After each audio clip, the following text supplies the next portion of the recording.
दोनों देशों के डेलीगेट्स, मीडिया के साथियों, नमस्कार। पेरिस जैसे खूबसूरत शहर में इस गर्मजोशी भरे स्वागत के लिए मैं राष्ट्रपति मैक्रों का आभार प्रकट करता हूं। फ्रांस के लोगों को राष्ट्रीय दिवस के लिए बहुत बहुत शुभकामनाएं भी देता हूं। यह दिवस विश्व में लिबर्टी, इक्वालिटी और फ्रेटर्निटी जैसे मूल्यों का प्रतीक माना जाता है। ये मूल्य हमारे दो लोकतांत्रिक देशों के संबंधों का भी एक महत्वपूर्ण आधार है। आज मुझे इस उत्सव में मुख्य अतिथि के रूप में शामिल होने का गौरव मिला।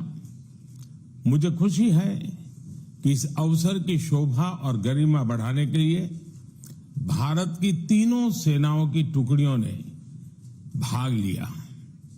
भारतीय राफेल एयरक्राफ्ट का फ्लाई पास्ट भी हम सब ने देखा। हमारी नौसेना का जहाज भी फ्रांस के पोर्ट पर मौजूद था, यानी जल, थल, नभ हमारे बढ़ते सहयोग की एक शानदार तस्वीर हमें एक साथ देखने को मिली। कल राष्ट्रपति मैक्रों ने मुझे फ्रांस के सर्वश्रेष्ठ राष्ट्रीय पुरस्कार से सम्मानित किया। यह सम्मान 140 करोड़ भारतवासियों का सम्मान है। फ्रेंड्स, हम अपनी स्ट्रेटेजिक पार्टनरशिप की 25वीं वर्षगांठ मना रहे हैं। बीते 25 वर्षों के मजबूत आधार पर हम आने वाले 25 वर्षों के लिए रोड मैप तैयार कर रहे हैं। इसमें बोल्ड और महत्वाकांक्षी लक्ष्य निर्धारित किए जा रहे हैं। भारत के लोगों ने भी इस कालखंड में एक विकसित देश बनाने का संकल्प लिया है। इस यात्रा में हम फ्रांस को एक नेचुरल पार्टनर के रूप में देखते हैं। 2 दिनों में हमें आपसी सहयोग के सभी क्षेत्रों पर विस्तार से बात करने का अवसर मिल रहा है। आर्थिक संबंधों को और सुदृढ़ करना हमारी साझा प्राथमिकता है। Renewable energy, green hydrogen, artificial intelligence, semiconductors, cyber, digital technology जैसे अनेक क्षेत्रों में सहयोग बढ़ाने के लिए हम नए इनिशिएटिव्स की पहचान कर रहे हैं। भारत के यूपीआई यानी यूनिफाइड पेमेंट्स इंटरफेस को फ्रांस में लॉन्च करने पर समझौता हुआ है। हम दोनों देशों के स्टार्टअप और इनोवेशन इकोसिस्टम को आपस में जोड़ने पर बल दे रहे हैं। समान विचारधारा वाले देशों के साथ मिलकर हमें टेक्नोलॉजी सप्लाई चेन्स के लोकतंत्रीकरण के लिए लगातार काम करना चाहिए। क्लाइमेट चेंज और पर्यावरण सुरक्षा हमारी साझा और मुख्य प्राथमिकता रही है। इस दिशा में हमने पहले ही इंटरनेशनल सोलर अलायंस स्थापित किया था, जो अब एक मूवमेंट बन गया है। अब हम ब्लू इकोनॉमी और ओशन गवर्नेंस के रोडमैप पर तेजी से काम करना चाहते हैं। सिंगल यूज प्लास्टिक के खिलाफ हम एक साझा पहल पर आगे बढ़ेंगे। इंडियन ऑयल और फ्रांस की टोटल कंपनी में एलएनजी के निर्यात के लिए जो लॉन्ग टर्म एग्रीमेंट हुआ है, मैं उसका स्वागत है।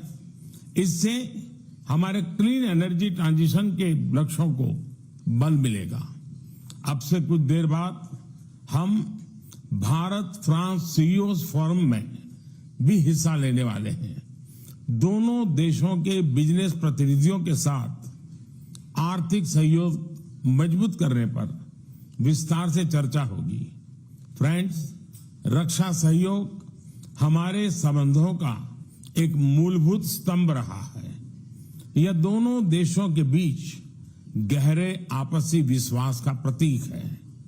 मेक इन इंडिया और आत्मनिर्भर भारत, इसमें फ्रांस एक अहम पार्टनर है। आज हम रक्षा के क्षेत्र में भारत में नई टेक्नोलॉजी के को प्रोडक्शन और को डेवलपमेंट पर बात करेंगे। सबमरीन हो या फिर नौसेना के जहाज, हम चाहते हैं कि मिलकर केवल अपनी ही नहीं, तीसरे मित्र देशों की जरूरतों को भी पूरा करने के लिए हम काम करें। हमारी डिफेंस स्पेस एजेंसीज के बीच सहयोग बढ़ाने की संभावनाएं हैं। फ्रांस की कंपनियों द्वारा MRO facilities, spare parts, helicopter के लिए इंजन का प्रोडक्शन भी भारत में किए जाने पर हम आगे बढ़ रहे हैं। हम इसमें हमारे सहयोग को और सशक्त करने पर बल देंगे। सिविल न्यूक्लियर क्षेत्र में सहयोग को आगे बढ़ाते हुए हम small and advance modular reactors में सहयोग की संभावना पर चर्चा करेंगे। आज भारत में चंद्रयान के सफल लॉन्च पर पूरा भारत उत्साहित है। यह हमारे वैज्ञानिकों की बहुत बड़ी उपलब्धि है।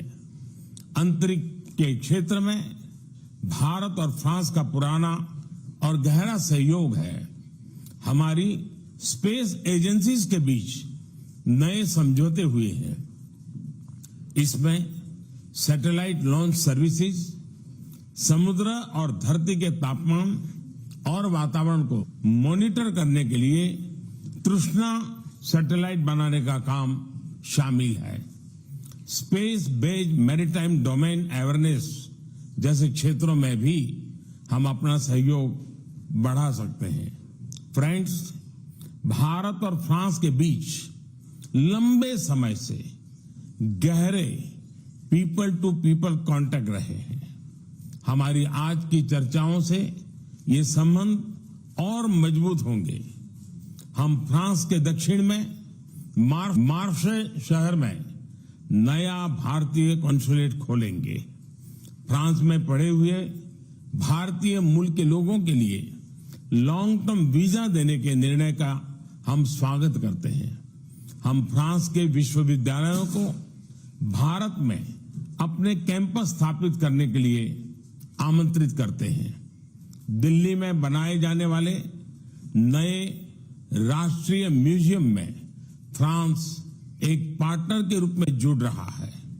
अगले वर्ष पेरिस में होने वाले ओलंपिक्स के लिए सभी भारतीय एथलीट्स बहुत ही उत्सुक हैं।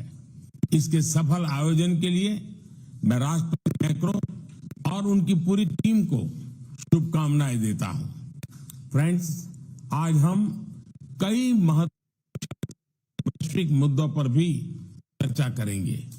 इंडो पैसिफिक के रेजिडेंट पावर्स के रूप में इस क्षेत्र में शांति और स्थिरता के लिए भारत और फ्रांस की विशेष जिम्मेदारी है। हमारे सहयोग को एक रचनात्मक स्वरूप देने के लिए हम इंडो पैसिफिक कोऑपरेशन रोडमैप पर काम कर रहे हैं। Indo Pacific triangular development cooperation fund के प्रस्ताव पर भी दोनों पक्ष में ट्रायंगुलर डेवलपमेंट कोऑपरेशन फंड के प्रस्ताव पर भी दोनों पक्ष में चर्चा में है। इससे पूरे क्षेत्र में स्टार्टअप्स और इनोवेशन को बढ़ावा देने के नए अवसर खुलेंगे। भारत के इंडो पैसिफिक ओशन इनिशिएटिव में फ्रांस द्वारा मैरीटाइम रिसोर्स पिलर को लीड करने के निर्णय का हम स्वागत करते हैं। फ्रेंड्स, कोविड महामारी और यूक्रेन संघर्ष के प्रभाव पूरे विश्व पर पड़े हैं। ग्लोबल साउथ के देशों पर इनका विशेष रूप से नकारात्मक प्रभाव पड़ा है। यह चिंता का विषय है। इन समस्याओं के समाधान के लिए सभी देशों का एकजुट होकर प्रयास करना आवश्यक है। हमारा मानना है कि सभी विवादों का समाधान डायलॉग और डिप्लोमेसी के माध्यम से होना चाहिए। भारत स्थायी शांति की बहाली में योगदान देने के लिए तैयार है। आतंकवाद के विरुद्ध लड़ाई में भारत और फ्रांस हमेशा साथ रहे हैं। हम मानते हैं कि क्रॉस बॉर्डर टेररिज्म को समाप्त करने के लिए ठोस कार्रवाई की आवश्यकता है। इस दिशा में सहयोग बढ़ाने पर दोनों देश सहमत हैं। राष्ट्रपति मैक्रों इस वर्ष G20 समिट के दौरान आपका भारत में स्वागत करने के लिए मैं और सभी भारतवासी बहुत ही उत्सुक हैं। एक बार फिर आपकी मित्रता और मुझे दिए गए आदर सत्कार के लिए मैं आपका बहुत बहुत धन्यवाद करता हूं।